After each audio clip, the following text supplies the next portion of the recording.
민경욱 의원 어떤 사람입니까?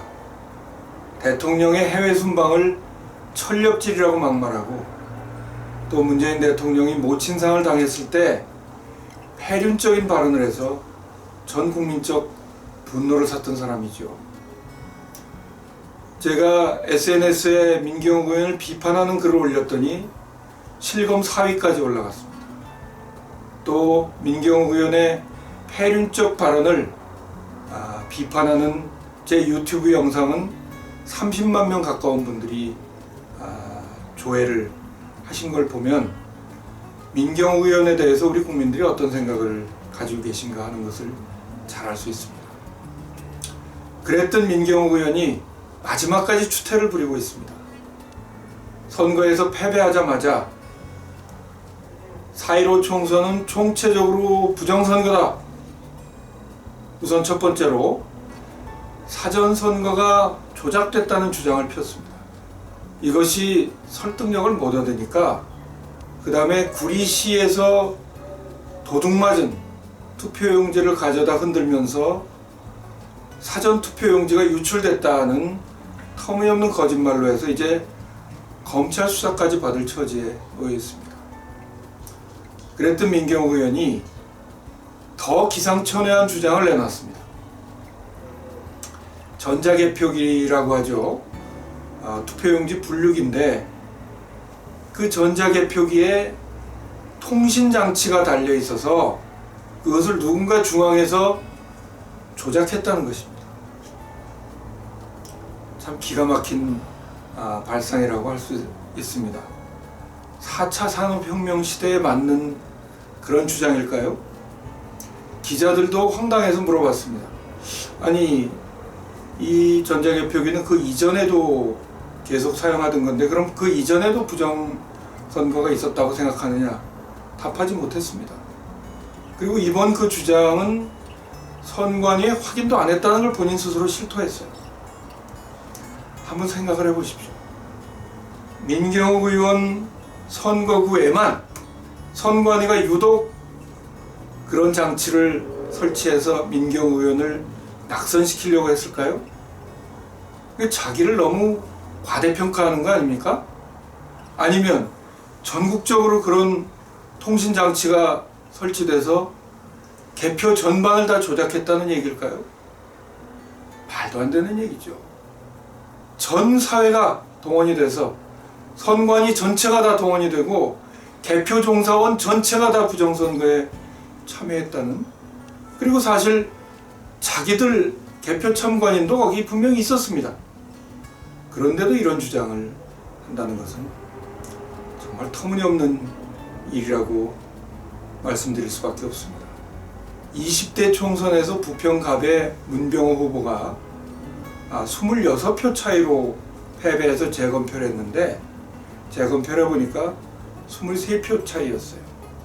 3표가 줄어들긴 했지만 당락이 바뀌지 않았습니다. 2000년 16대 총선 때는 박혁규 후보가 3표 차이로 패배했는데 재검표를 해보니까 2표 차이였습니다.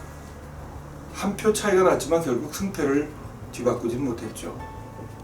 같은 2000년 16대 총선에서 오효진 후보는 20표 차이로 패배해서 재검표를 했는데 오히려 23표 차이로 격차가 또 벌어지기도 했습니다. 유일하게 재검표 결과, 아마 제 기억으로는 거의 유일하다고 생각하는데요. 재검표 결과 승패가 뒤바뀐 경우가 있긴 있었습니다. 1992년 14대 총선 때 노원을의 임채정 후보가 36표 차이로 패배했는데 재검표해 보니까 172표 차이로 승리했던 사례가 있습니다. 그런데 이건 제가 뒤에서 말씀드리겠는데 당시 민자당의 부정선거의 결과가 밝혀진 것이었습니다. 저는 그렇게 믿고 있습니다. 민경욱 후보가요 거의 3,000표 가까운 표 차이로 패배했습니다. 2,893표인가요? 아마 한두 표 정도 차이는 있을 수 있지만 그 2893표의 표차를 뒤엎을 수 있는 그런 재검표 결과는 나오지 않을 것이라고 생각합니다. 제발 더 이상의 추태를 부리지 말고 여기서 멈춰주기를 부탁합니다. 한때 그래도 청와대 대변인까지 지낸 사람 아닙니까? 자유한국당 대변인도 했던 사람입니다. 자기 얼굴에만 똥칠하는 게 아니라 자기가 한때 몸담았던 청와대까지 욕보이고, 그리고 자기가 속한 미래통합당 지금 다들 곤란해하고 있어요. 정말 우리 정치의 수준을 생각해서 제발 여기서 멈춰주기를 간곡하게 당부드립니다. 그런데 이런 당부 드릴 때마다 민경욱 의원 한 번도 이런 당부에, 이런 호소에 응답한 적이 없어요. 제멋대로입니다. 그 결과는 본인이 책임져야 될 것이라고 생각합니다. 자, 부정선거 얘기가 나왔으니까 지금 우리 민주당은 역대 모든 선거에서 부정선거의 피해자였지 저희가 부정선거를 저지른 적은 한 번도 없었습니다. 부정선거의 역사에 대해서 제가 민경욱 의원 얘기 나온 김에 간단하게 몇 가지만 좀 말씀드리겠습니다. 우리나라의 1948년 정부가 수립되고 재헌 의원 선거가 시작된 이후에 정말 당시 자유당, 공화당 부정선거로 얼룩졌습니다. 4.19의 원인이 됐던 1960년 3.15 부정선거의 예를 한번 들어볼게요. 우선 부정선거를 몇 가지로 분류하면 금권선거가 있습니다. 역대 여당들은 어마어마한 자금을 동원해서 유권자들을 매수했어요. 예전에는 막걸리하고 고무신으로 표를 사기도 했고, 그 이후에는 현금이 오가기도 했습니다. 다들 기억하시죠? 찻대기라는 말 들어보셨을 것입니다. 그 자금이 바로 부정선거에 사용됐던 그런 자금입니다. 그런 걸 보면 그 금권선거의 역사가 길다고 할 수 있죠. 고무신 막걸리에서 시작해서 현금 살포까지. 제가 재미있는 사례를 하나 말씀드릴게요. 돈 한 푼 안 들이고 부정선거를 했던 그런 예가 있습니다. 이건 예니까, 예를 들어서 박정희 후보하고 김대중 후보가 대통령 선거를 치르는데 공화당 쪽에서 한 사람이 마을에 나타납니다. 아주 말끔하게 차려입은 사람이 첫 집에 들어가서 돈 봉투를 내밉니다. 이상하죠? 왜 공화당원이 김대중 후보 돈 봉투라고 했을까요? 그 의문은 곧 풀립니다. 조금 있다가 그 사람이 허겁지겁 나타나서 아이고 죄송합니다. 옆집으로 갈 봉투가 잘못 왔습니다. 그럼 그 돈 봉투를 받았다가 뺏긴 사람은 어떻게 했어요? 이거 김대중 후보가 줬다고 저 사람이 거짓말 했는데 김대중 후보가 미울 거 아닙니까? 그 사람은 그 다음 집에 가서도 똑같은 일을 합니다. 또 그 다음 집에 가서도. 그리고 예를 들어서 한 마을이 30호라고 하면 한 바퀴 돌고 마지막 그래도 봉투가 남겠죠. 그게 그 사람의 일당입니다.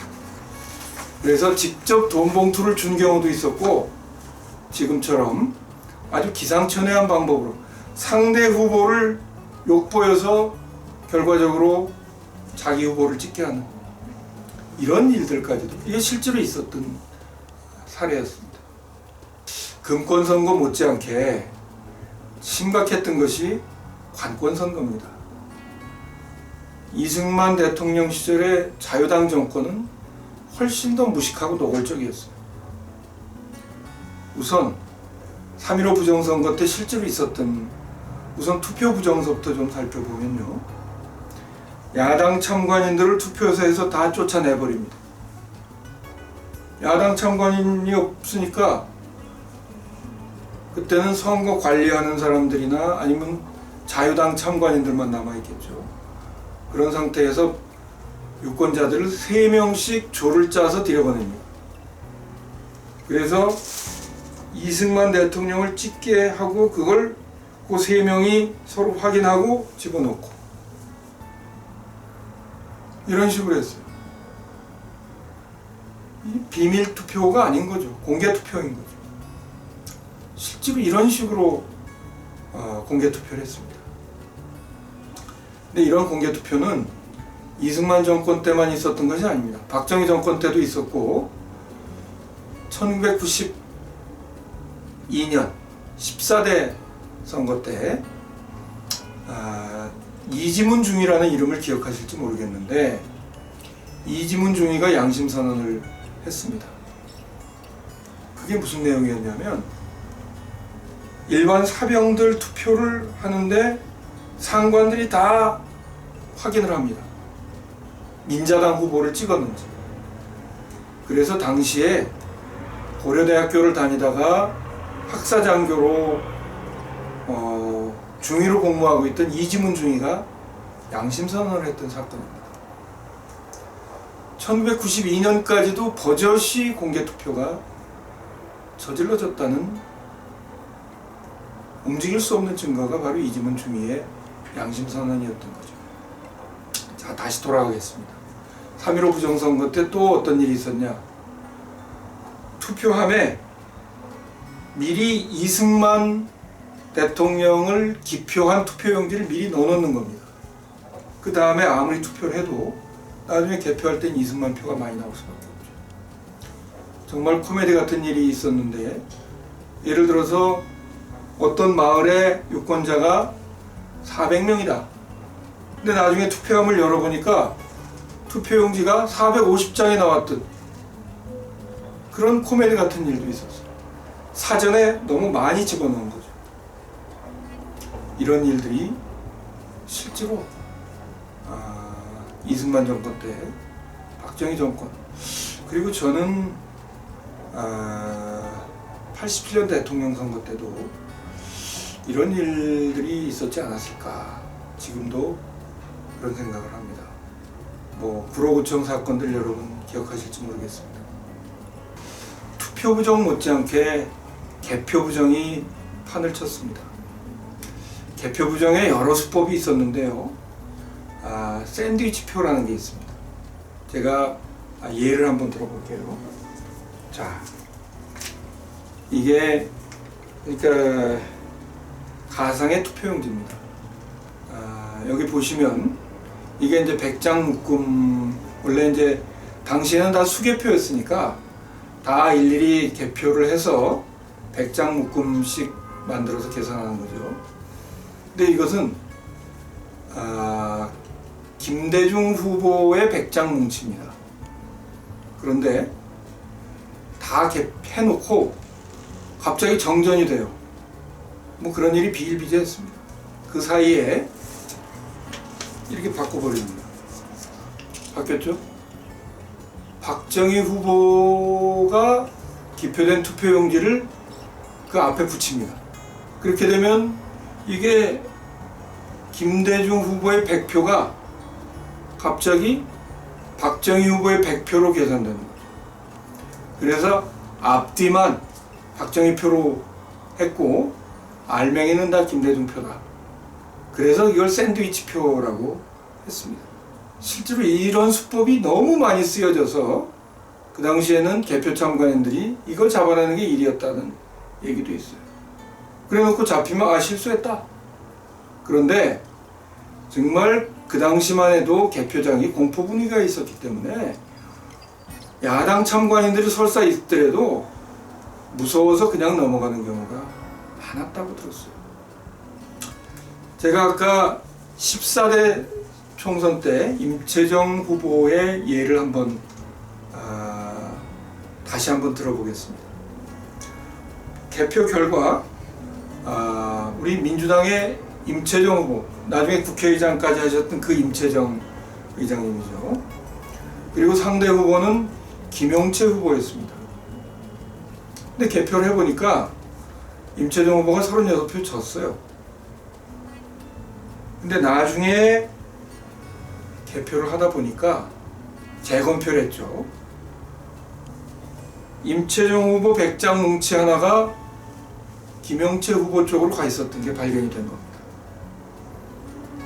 100표 뭉치인데 저쪽 표가 이쪽으로 오니까 표차가 172표 차이가 난 겁니다. 그 당시 법원에서는 이게 실수지 샌드위치 표는 아니었다라고 했지만 지금도 저는 그것이 샌드위치 표였다고 믿고 있습니다. 이런 수법도 썼어요. 또 피아노 표라는 게 있습니다. 제가 뭐 비슷하게 하나 만들어 봤는데요. 자, 그 당시에는 우리 글씨 쓰는 붓 있죠? 붓뚜껑으로 이렇게 기표를 했습니다. 피아노 표라는 게 뭐냐면, 자, 손가락에 이걸 여러 개를 끼워요. 그리고 이 앞에다가 인주를 묻혀 놓습니다. 그러다 김대중 후보 표는 피아노 치듯이 이걸 찍어요. 그럼 어떻게 됩니까? 무효표가 되거든요. 오죽하면 피아노 표라는 말이 생길 정도로 이런 개표 부정 행위들이 많이 저질러졌다 하는 것을 말씀드리고요. 또 릴레이 투표라는 게 있습니다. 이것은 개표 부정이 아니라 이제 투표 부정인데, 이제 박정희 후보가 찍혀진 투표용지가 한 장 있어요. 관하고 다 결탁이 돼 있었기 때문에 투표용지를 미리 한 장 빼돌립니다. 그래서 거기다가 박정희 후보를 미리 찍어놔요. 자, 여기서부터가 이제 재밌는데, 그러면 이제 자기들한테 매수된 사람이 오면 이 투표용지를 줍니다. 그럼 그 사람은 이걸 받아서 주머니에 넣고 들어가서 투표를 하다 보면 새 투표용지를 하나 받을 거 아니에요? 그럼 그건 주머니에 넣고 자기가 미리 받았던 이 투표용지를 투표함에 넣는 거죠. 이것도 사실상 공개 투표입니다. 박정희 후보가 찍혀진 투표용지가 확실하게 투표함에 들어가는 거죠. 그러면 그 사람은 나와서 빈 투표용지를 처음에 이걸 자기한테 준 사람한테 주면 돈 봉투를 줍니다. 그럼 받아서 그 사람은 가고, 그러면 그 빈 투표용지에다가 다시 또 박정희를 찍어서 그 다음 사람한테 주는 거죠. 릴레이식으로 계속 된다 그래서 릴레이 투표라고 그랬습니다. 오죽 이런 일들이 만연했으면 샌드위치 투표, 피아노 표, 그 다음에 릴레이 투표, 이런 말이 나왔겠습니까? 우리 민주주의가 시작된 이후에 선거는 민주주의의 꽃이죠. 이런 부정선거와 민주당은 그동안 수십 년을 싸워온 정당입니다. 그랬던 우리가 민경호 의원 주장처럼 부정선거를 했을까요?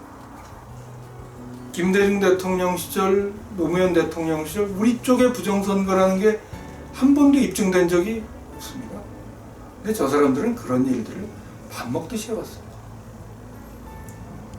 그런 당에 있는 민경호 의원이 민주당을 향해서, 그리고 문재인 정부를 향해서 부정선거다, 자기 얼굴에 침 뱉는 일이라는 걸 분명하게 말씀드리겠습니다. 부정선거는 우리 뽑아줘야 합니다.